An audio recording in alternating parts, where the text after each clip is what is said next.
So today I thought I'd do something a little bit different and look at some hardware. Now this here is the Dendy. Now Dendy might not mean a lot to you, but the fact of the matter is that in Russia they never really had a Nintendo Entertainment System after the fall of the USSR. A company called Steepler, along with a Taiwanese production company, decided to put out the Famicom in Russia under the name Dendy. What it was entirely a bootleg, what we today know as a Famiclone console, which was basically just a knockoff hardware, and all the games were pretty much knockoff. Well, there's a long interesting story about that. I'll put a link to a video in the description called Curse of the Grey Elephant. I'd urge you to check that out after this video, because it's really interesting. Now, after I heard about these Russian retro consoles, I started looking for one a couple of years ago and couldn't find anyone on eBay. But then I checked again recently, and these have showed up.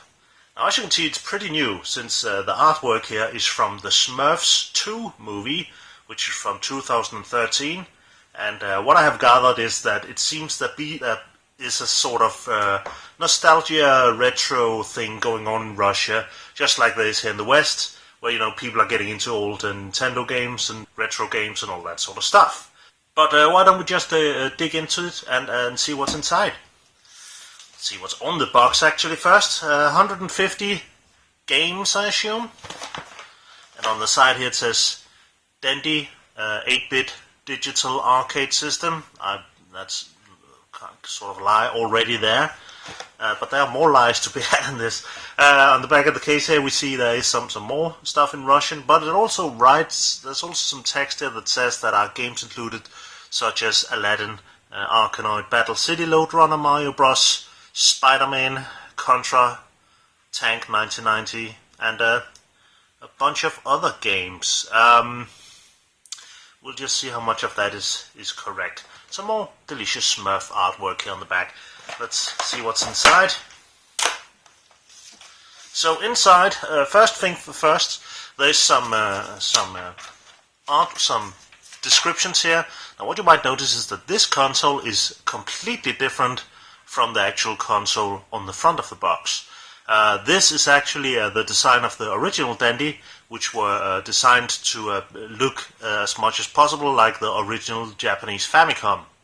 So that's why it looks like this. You might also notice that the connector up here is it's connected with RF, but the console itself here is actually connected with composite. So let's take a look at that. We have the composite cables right here. Delicious sound and picture.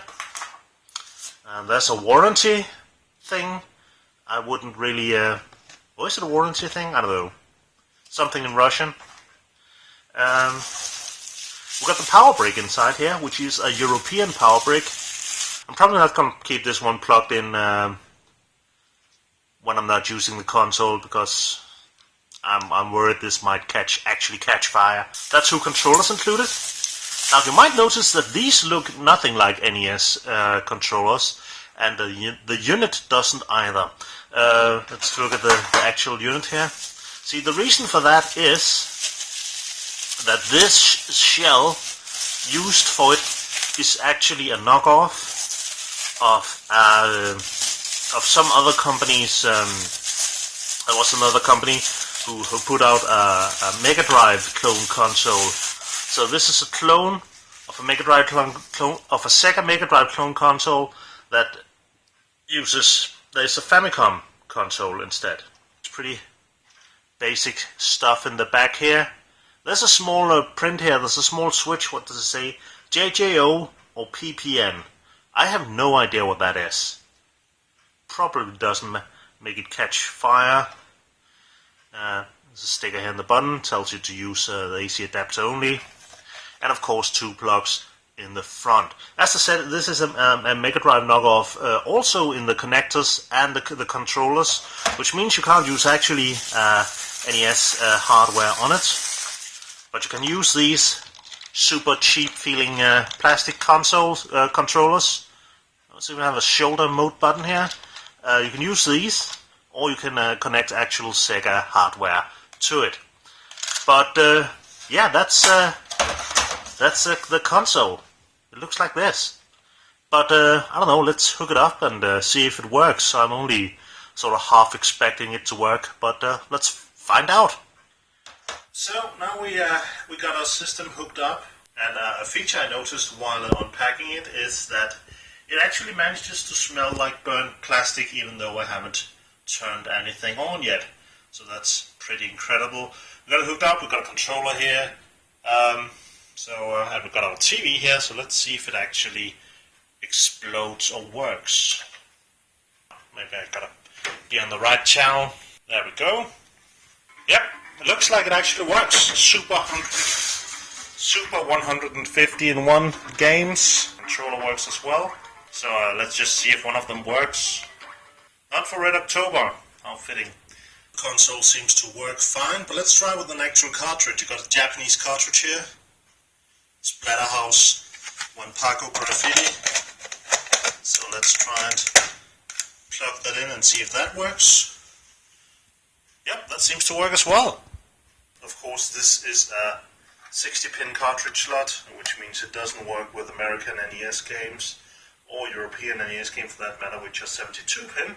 But luckily, you can get a sort of converter that you can slap on the bottom of your window, on the bottom of your games, NES games, and hopefully it should make the game work. Because I'm pretty sure this thing is region-free. So let's try with the roller games here. See if that go in, and if it works, that totally works. Fitting for a bootleg console. I got a bootleg cartridge. Looks like this on the back. I wonder if you can guess which game it is by looking at the label. Can you guess it? It's DuckTales. So let's plug that in. See if that works. Yep, that works great as well. Anyway, let's take a closer look at the games and see what's actually built into the system. As advertised, the console does have 150 built-in games, but knowing how these Chinese bootlegs are put together, there's probably a ton of clones of the same games. Let's take a look at some of them, I guess. Some recognizable games like 1942 and Adventure Island tops off the list. 1942 feels like it runs way slower than normal, and Adventure Island is the Japanese version. Then you get to Aladdin, which you'd think would be a Disney's Aladdin, but it's actually a game called Magic Carpet 1001, which you can sometimes find under the name Aladdin 3 on Chinese bootleg cards. It's actually pretty typical for bootleg cards to have messed up names. For instance, Kung Fu on this console is actually Yi Ar Kung Fu, but the best mess up is Contra 2, which is actually Super C, while Super Contra is the original Contra.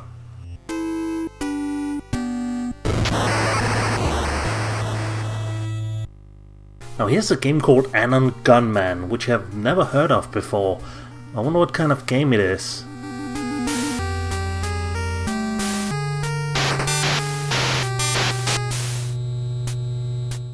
Oh, it's a Wild Gunman ROM hack. But what the hell did it do to the faces? Look how creepy this guy is.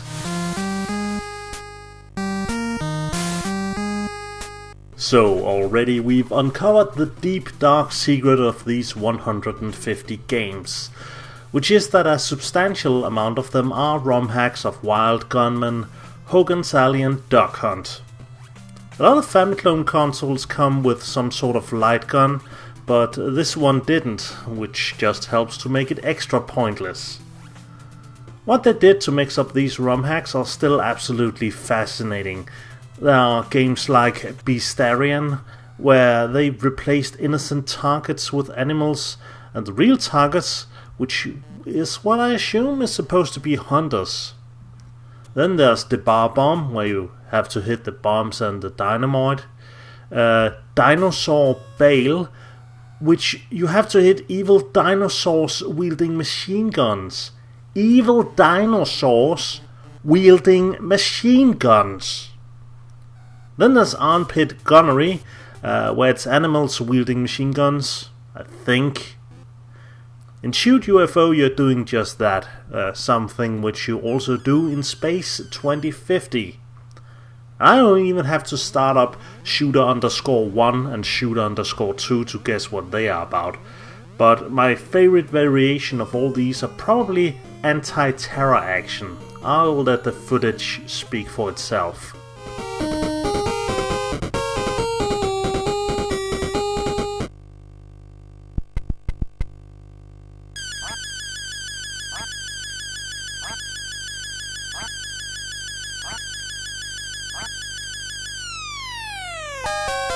Fantastic.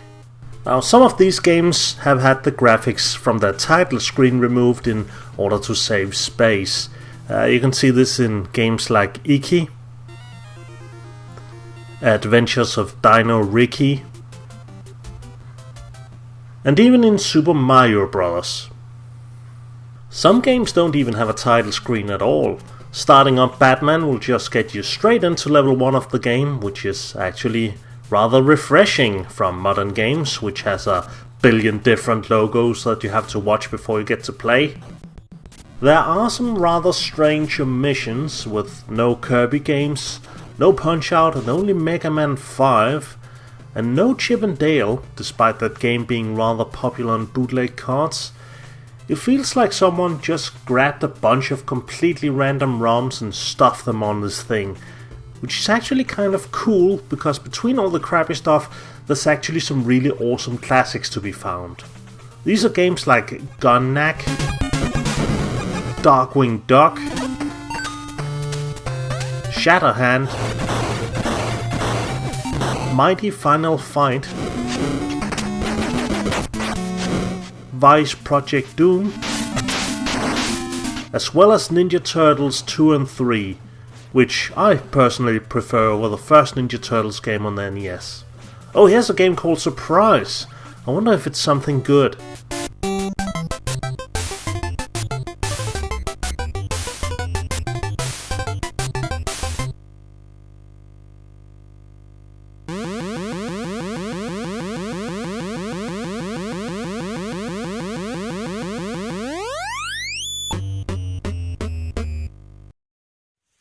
So yeah, that's the Dendy. It seems to work as expected. This thing though, this adapter, I would advise not using it. I had it connected for like an hour and it was red hot when I disconnected it. So definitely a fire hazard, so I'm going to throw this one out and find another adapter. The controller seems to do an okay job. As you notice, there's only start button here, but your select button is actually the shoulder button, and also one of these, I forget which one it is. From a hardware standpoint, I have actually no idea what's inside this thing, but if I had to take a guess, it's probably something called NES on a chip, which is pretty interesting. NES on a chip, most modern clone consoles and clone hardware seems to be just something running Android and then emulating stuff through software, so that someone is still using this technique that was more popular to make knockoff consoles with about 10-15 years ago. It's actually really interesting. And maybe to close it out, I have no idea why it's purple and why there are Smurfs on the console. I should say they do have various kind of designs.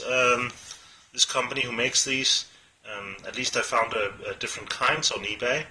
So yeah, that's not just Smurfs. You can also find a Tomb Raider one with Call of Duty, one with Garfield, the 3D movie, and Ninja Turtles, all in various colors.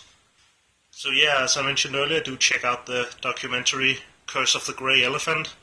I put a link to that in the description down below. Very interesting look into Russian history of console gaming. Man, these Smurfs are just creepy. Look at this guy. Ugh.